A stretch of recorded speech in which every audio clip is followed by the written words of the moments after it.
The prosecution will be represented by the Honorable Representative Michelle Jokno for the purpose of this oral argument. Nonetheless, Your Honor, we have some manifestation to make for the prosecution. The lead prosecutor may proceed. This is pertaining to the matter on hand.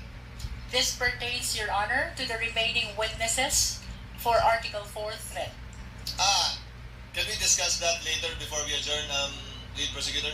We submit, Your Honor. Thank you. On the part of the respondent, Part of who the will argue? respondent, Your Honor, I will be the one arguing today. For the record, kindly state your full name, Attorney Boa. My name is Michael Wesley T. Poa, Your Honor. Thank you. Your Honor, we're requesting that Congressman Michelle Jokno be recognized. For the prosecutors, the Honorable Representative from the party list at Bayan, Chel Jokno, is recognized for his oral arguments on the motions, spin motions that they filed. You are recognized, sir, and you may proceed when you're ready. You have 15 minutes. Thank you, Your Honor. Good afternoon, everyone, to the members of this honorable court. May it please the court. Simple lang po ang isyong kinakaharap natin ngayong hapon na ito. Pero napakabigat. Bubuksan ba natin ang pinto ng katotohanan o haharangin ito?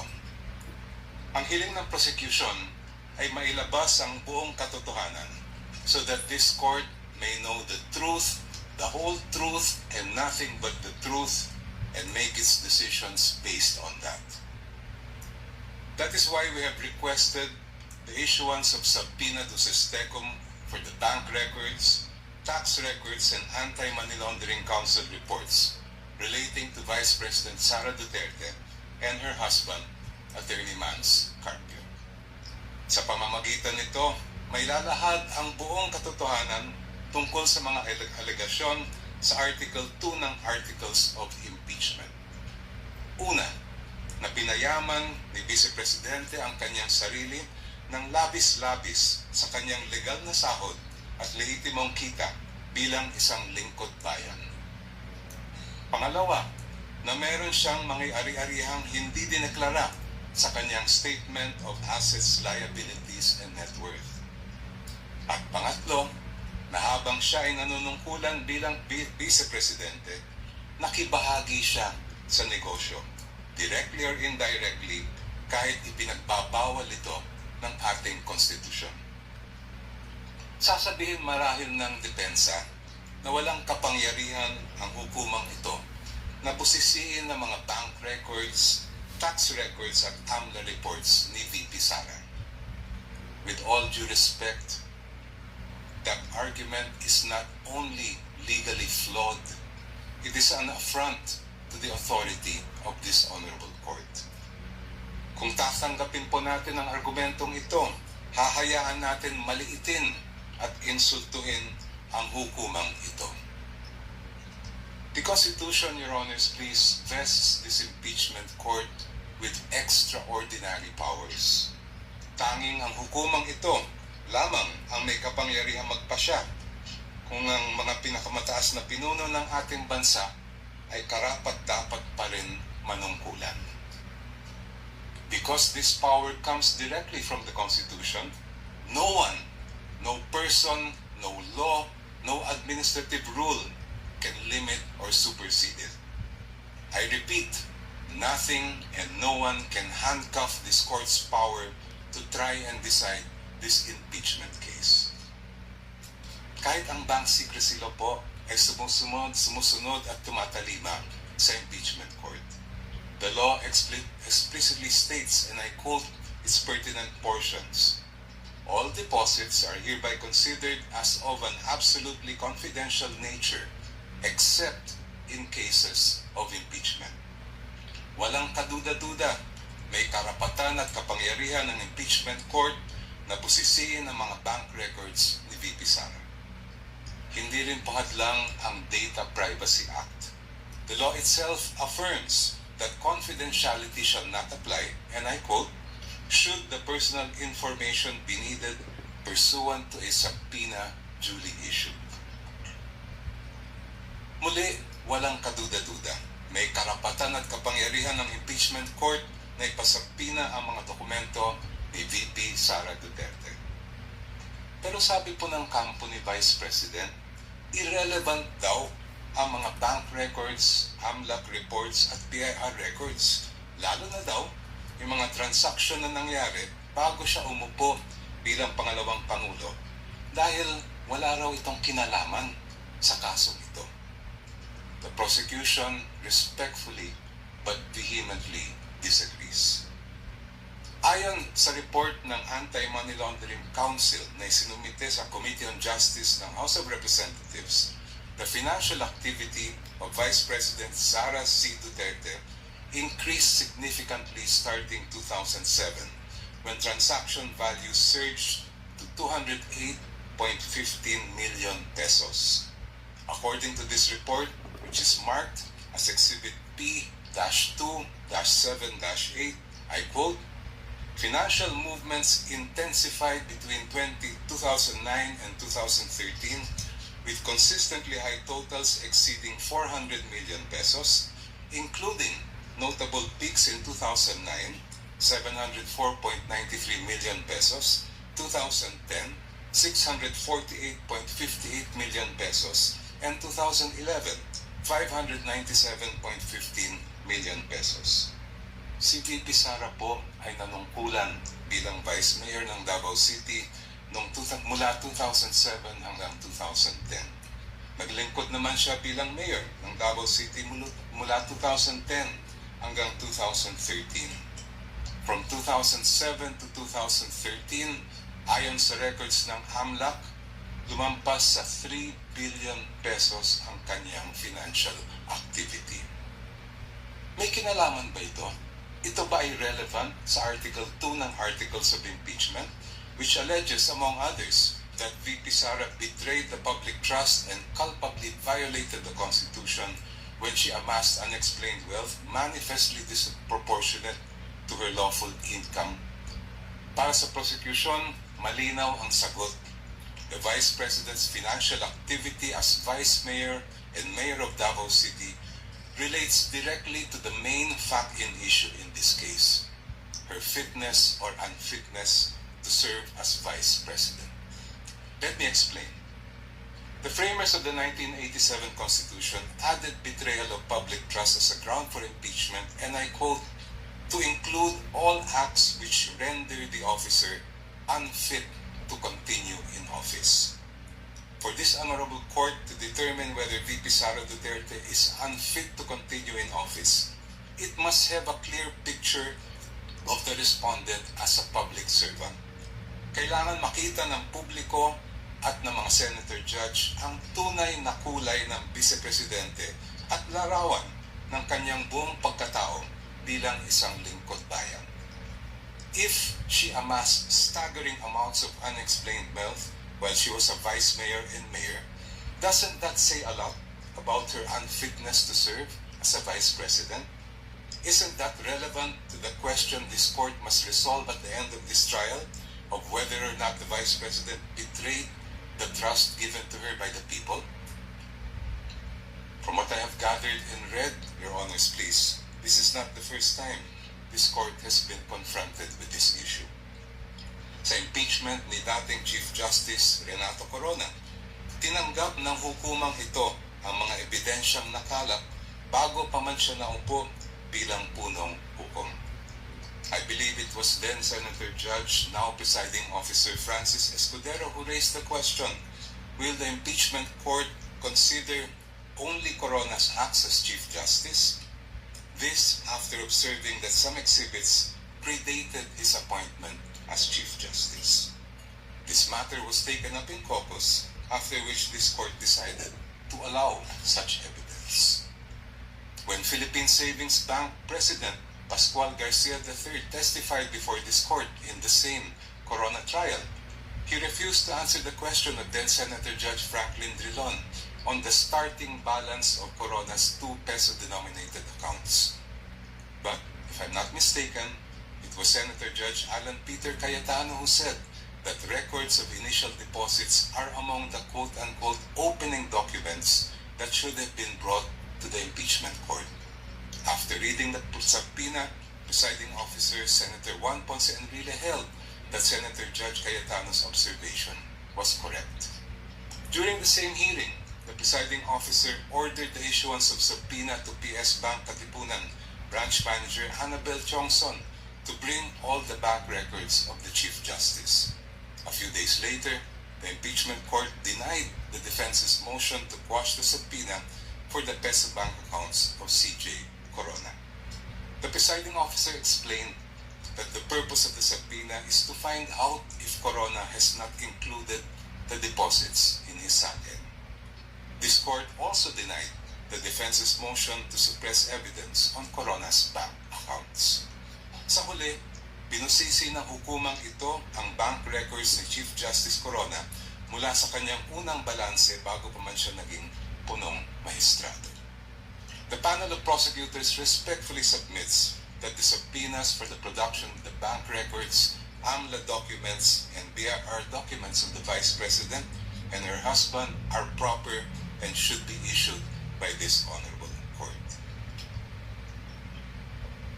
Now allow me, Your Honors, to return to my first point. There is a deeper reason why this court must resist the attempts of the respondent to exclude evidence that is obviously relevant. It has to do with curtailing the power of this court. The Constitution gives this honorable court, and I quote, the sole power to try and decide impeachment cases. Kayo lang po, Your Honors, ang may kapangyarihan magpasya kung ano ang impeachable offense at kung anong ebidensya ang maaaring tanggapin para patunayan ito. Kinilala ito mismo ng Korte Suprema. In the case of Francisco versus House of Representatives, the Supreme Court declared, and I quote, a determination of what constitutes an impeachable offense is a purely political question which the Constitution has left to the sound discretion of the legislature. Such an intent is clear from the deliberations of the Constitutional Commission. Inulit po ito ng Supreme Court sa kasong Gutierrez versus House of Representatives, where the Supreme Court declared, and I quote, Francisco instructs that this issue would require the court to make a determination of what constitutes an impeachable offense. Such a determination is purely a political question which this Constitution has left to the sound discretion of the legislature. Clearly, the issue calls upon this court to decide a non-justiciable political question which is beyond the scope of its judicial power.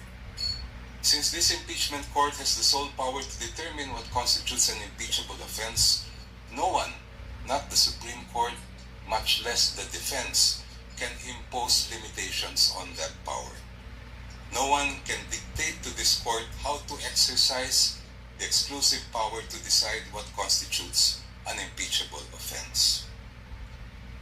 In closing, Your Honors, I go back to the most fundamental provision in our Constitution on the accountability of public officers, Article 11, Section 1, which provides, and I quote, public office is a public trust. Public officers and employees must at all times be accountable to the people. Ibig sabihin po, sa proseso ng impeachment, ang pananagutan sa taong bayan ang pinakamahalaga sa lahat. Kaya naman po, ang hiling namin sa Korte, gamitin ang inyong natatanging kapangyarihan at karapatan na pusisiin ang bank records, tax records at AMLA reports kaugnay ni VP Sara at ng kanyang asawa. Sa ganitong paraan, Your Honors, madedesisyonan ninyo ang kaso base sa buong katotohanan. The truth, the whole truth, and nothing but the truth para sa interes at kapakanan ng sambayanang Pilipino. Before I close, if Your Honors, please, if I have whatever time I have left, may I request that it be credited to my rebuttal. Maraming salamat po. We will try to do that, Your Honor. You have 1 minute and 39 seconds. And if at all we do so, we shall equally credit it to the rebuttal, if any, of the counsel for respondents. Attorney Powa, if you are ready, you may proceed with your oral arguments on the twin motions filed by the prosecutors. You may proceed, sir, when you're ready. Thank you, Your Honor. You have 15 minutes. Mr. Presiding Officer, Honorable Senator Judges, magandang hapon po sa inyong lahat. The issue before the impeachment court today is not whether you possess the power to issue a subpoena. The real issue is whether such power may be exercised in a manner that disregards due process and compels the production of documents and information beyond what is allowed by law. Your Honors, jurisprudence provides that for a subpoena to be valid, it must comply with twin requirements of 1, definiteness, and 2, relevance. Ibig sabihin po nun, dapat particularly describe po ang nasasaklaw ng subpoena at dapat may direktang kaugnayan sa ginagawang paglilitis.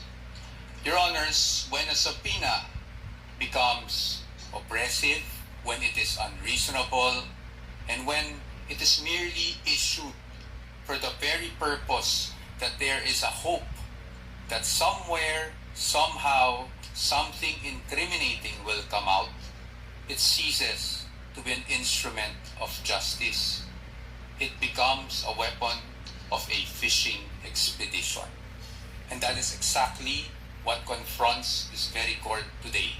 And that is why the defense has taken the position that the prosecution's requests must be denied. Allow me to explain, and let me begin with constitutional points. Our first point, Your Honors, due process. Impeachment is primarily a legal and constitutional procedure with political characteristics. It is sui generis, but it is not a purely political proceeding. Ibig sabihin po nun, the Bill of Rights, especially the due process clause, applies in all stages of the impeachment process. Your Honors, those are not my words. Those are the words of the Supreme Court in Duterte versus House of Representatives. And that is the law of the land. When we speak of due process, we offer a simple proposition that evidence must be present to support each and every accusation.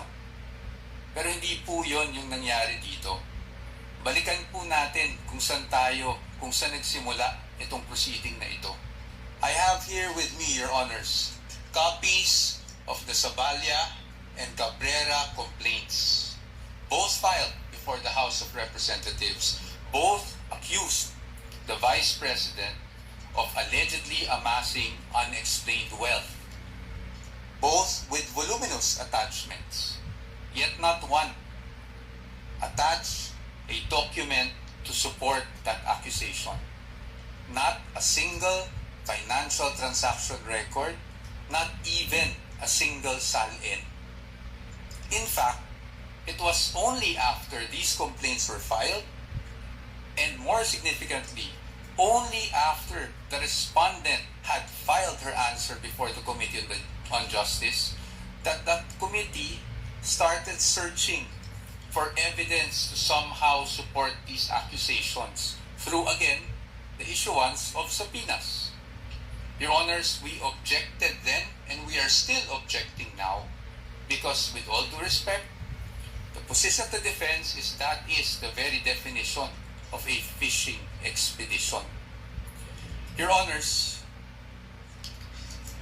in our legal system, it is not permitted to accuse now and then just look for proof later on. That is not how due process works. Hindi po dapat natin pinapayagan yan. Moving on to my second point, Your Honors. Let's talk about relevance. It is our position that the requests of the prosecution are in fact fatally overbroad. Bakit po fatally overbroad? An impeachable offense is an act or omission committed while the public official is occupying an impeachable office, not before and being elected or appointed to such position. Again, Your Honors, those are not my words. Those are the words of the Supreme Court in Duterte versus the House of Representatives. That is controlling, and that is the law of the land. Yet here, Your Honor, today, the prosecution is requesting for documents spanning almost 2 decades, almost 20 years, dating as far back as 2007. Your Honors, it is a fact na noong 2007, ang respondent ay Vice Mayor pa lamang. Definitely not an impeachable office, Your Honors. How is that relevant? It is the position of the defense that it is not. In fact, what that is an unlimited search throughout a person's financial history. That should not be allowed. Your Honors, if a subpoena is not narrowly tailored, it is oppressive. For these reasons alone, we are of the position that the request should already be dismissed. Nonetheless, if the impeachment court were to extend its utmost liberality, which the prosecution have asked for in their memorandum, we'd like to point out, Your Honors, that Congress itself, the Senate and the House of Representatives, enacted laws that specifically prohibit the disclosure of these information that the prosecution is asking for now. Let us go through them one by one. Let's start with RA 9160 as amended by RA 11521, which is the Anti-Money Laundering Act. Your Honors, the prosecution is asking for covert transaction reports, suspicious transaction reports, financial intelligence reports, again, spanning almost 2 decades.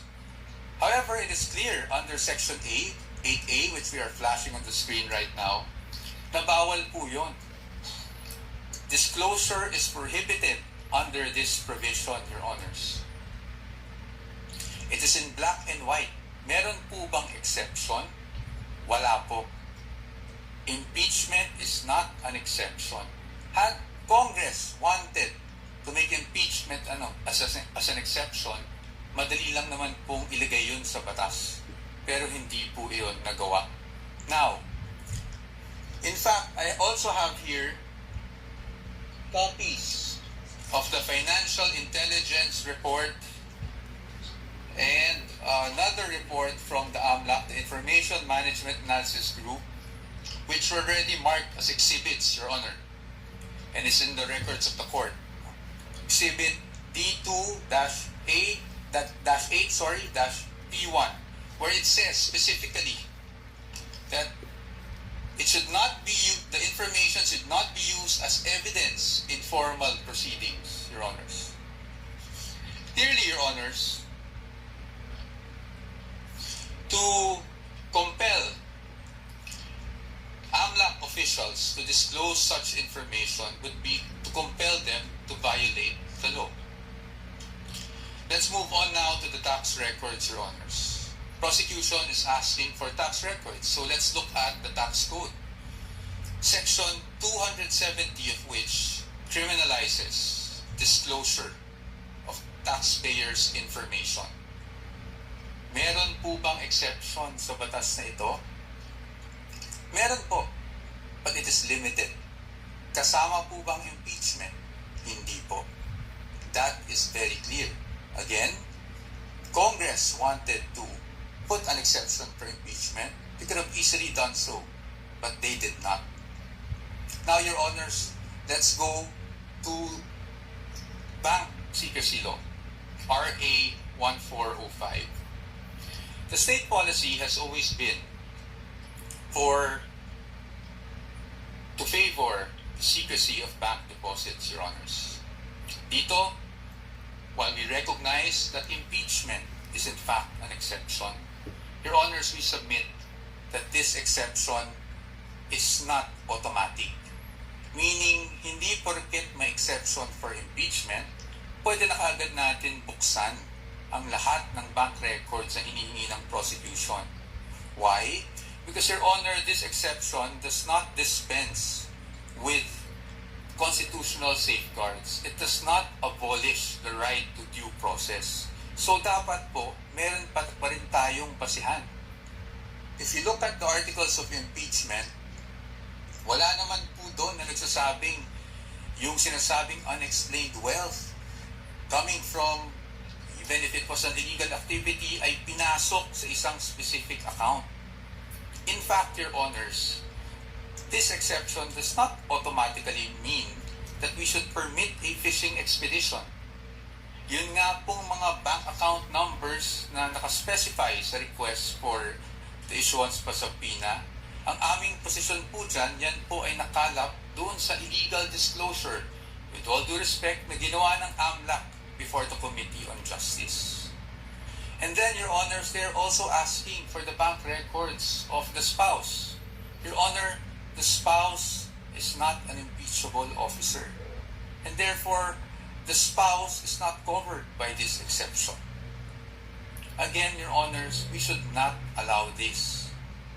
In closing, Your Honors, the prosecution has repeatedly invoked accountability.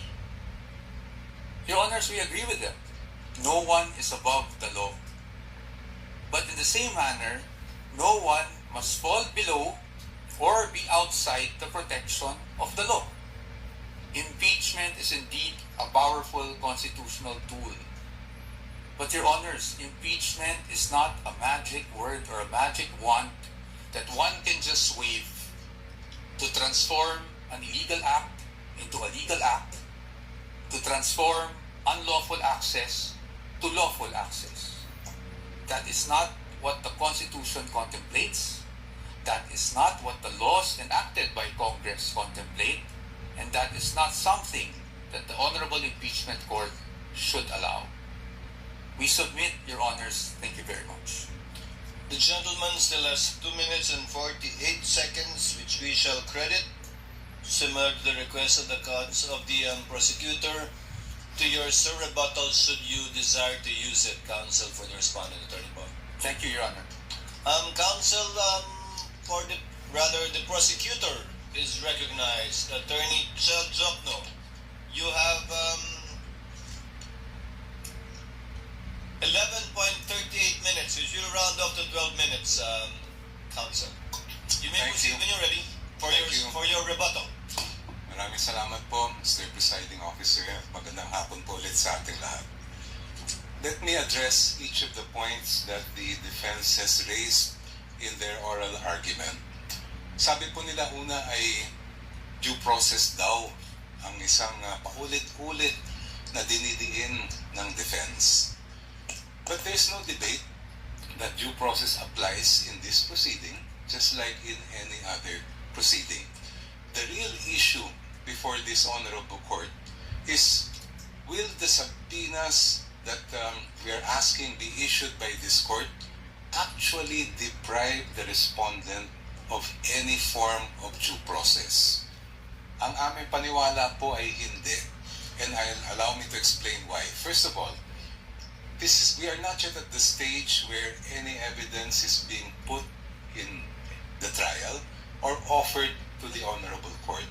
Nandito pa lang po tayo sa punto na kung maaari bang ipaproduce natin itong mga dokumentong ito. The defense will have every opportunity to make objections if and when particular exhibits or documents are identified by a witness and offered in evidence.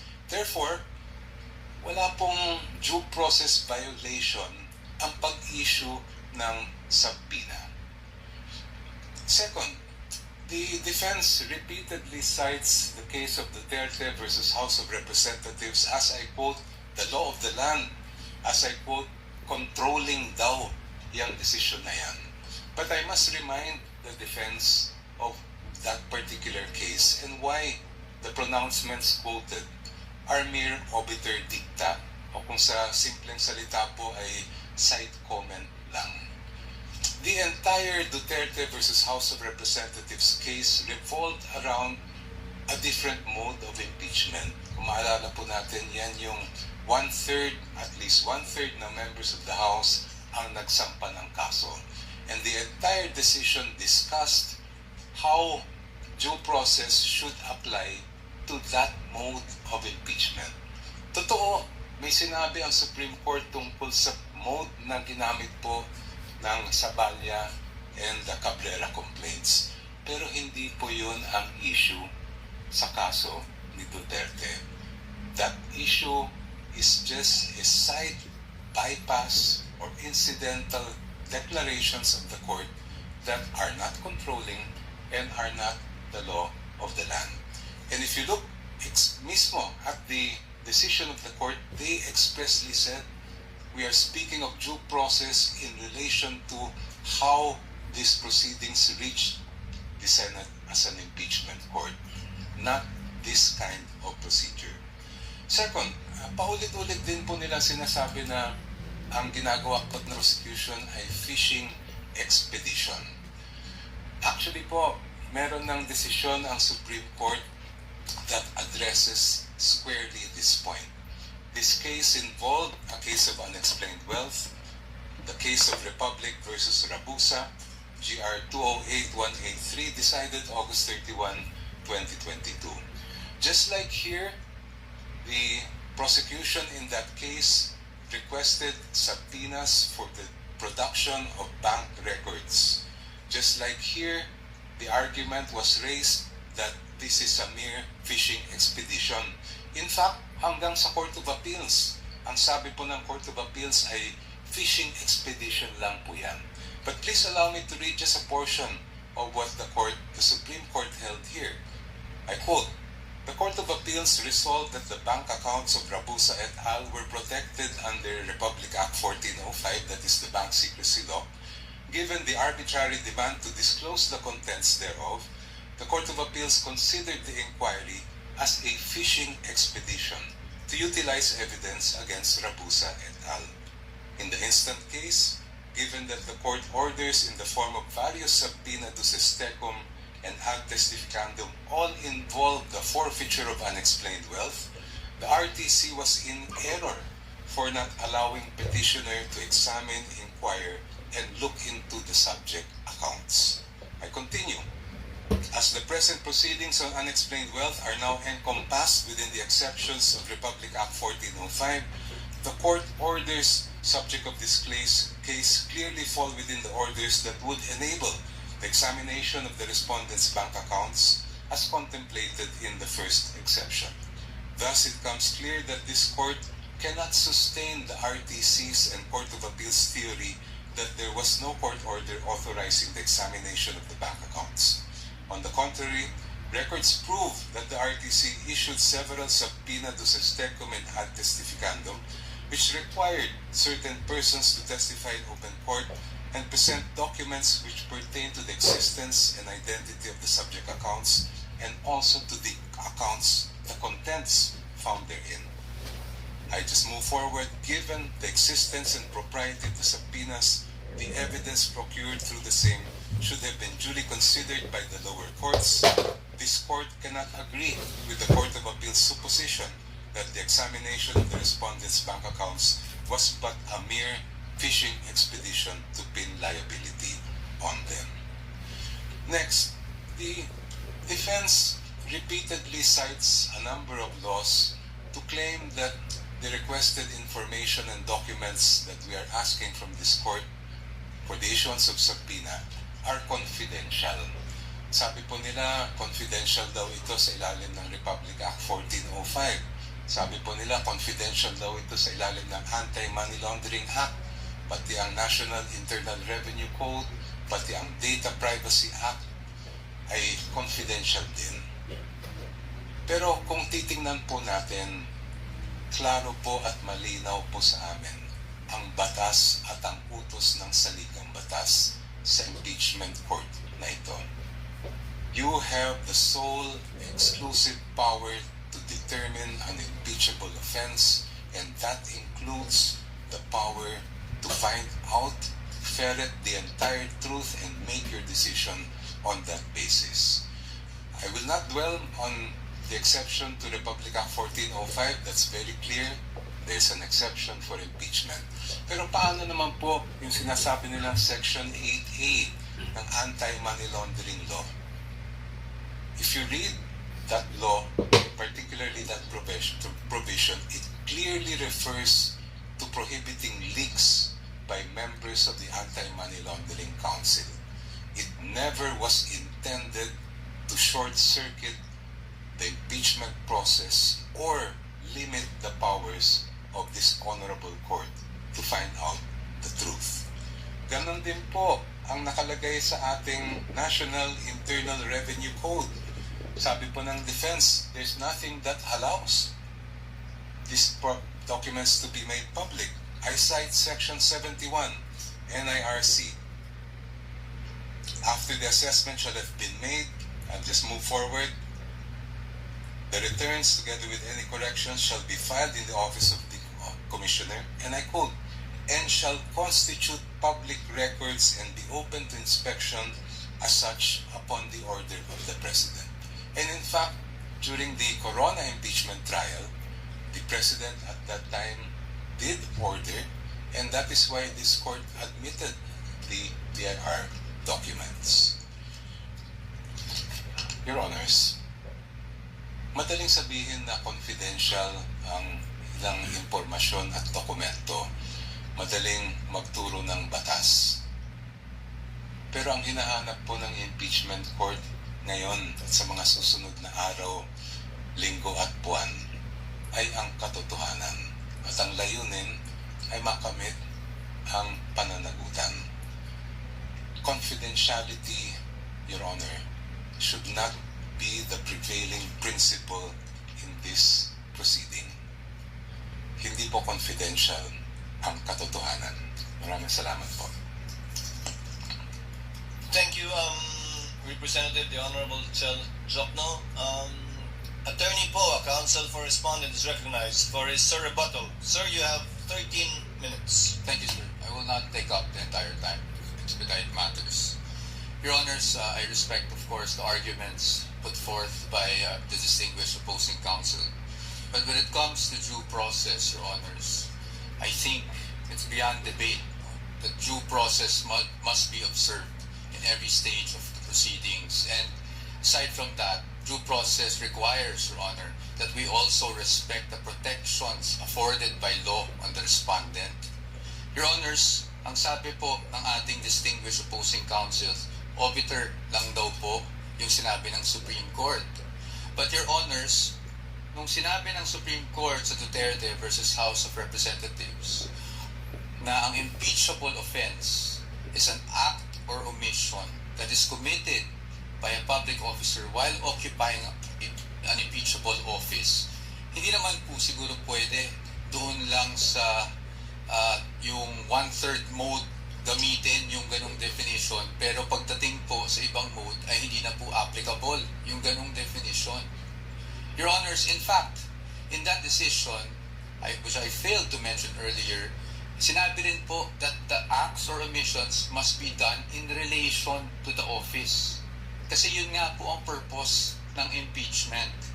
Next, Your Honors, yung sinasabi na dapat kahit na may mga prohibition sa batas, pwede pa rin nating masapina para ma-examine. Your Honors, it is the wisdom of Congress kaya po may ganung mga prohibitions against disclosure under the law.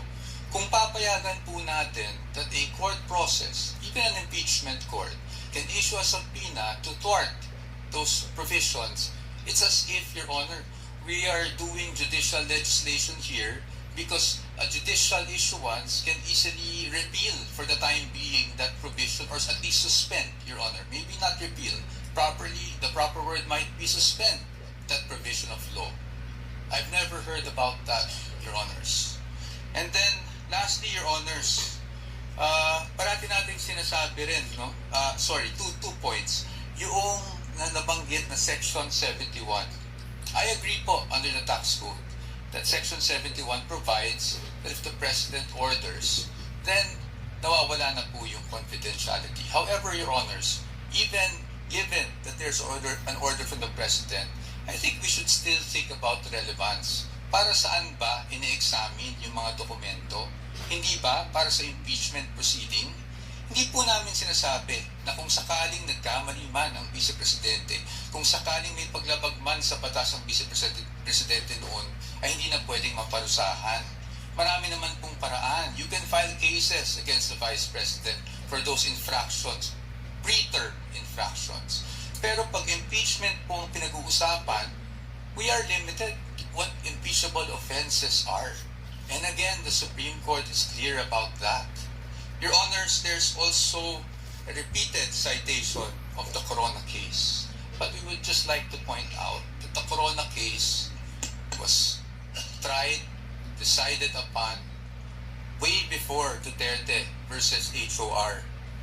And Your Honors, since it was decided before Duterte versus HOR, the Supreme Court was fully cognizant of what happened in the Corona trial. And yet, Your Honors, they imposed these guidelines.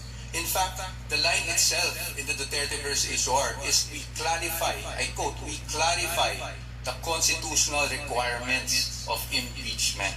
At kasama doon yung nabanggit namin kanina on what constitutes an impeachable offense. And that is very clear.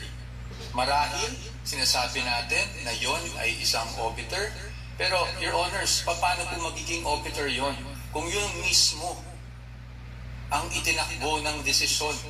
The fact that the one-year bar was triggered was only the effect of not abiding by the due process clause of the Constitution. And lastly, again, Your Honors, we do not disagree with the prosecution in terms of accountability.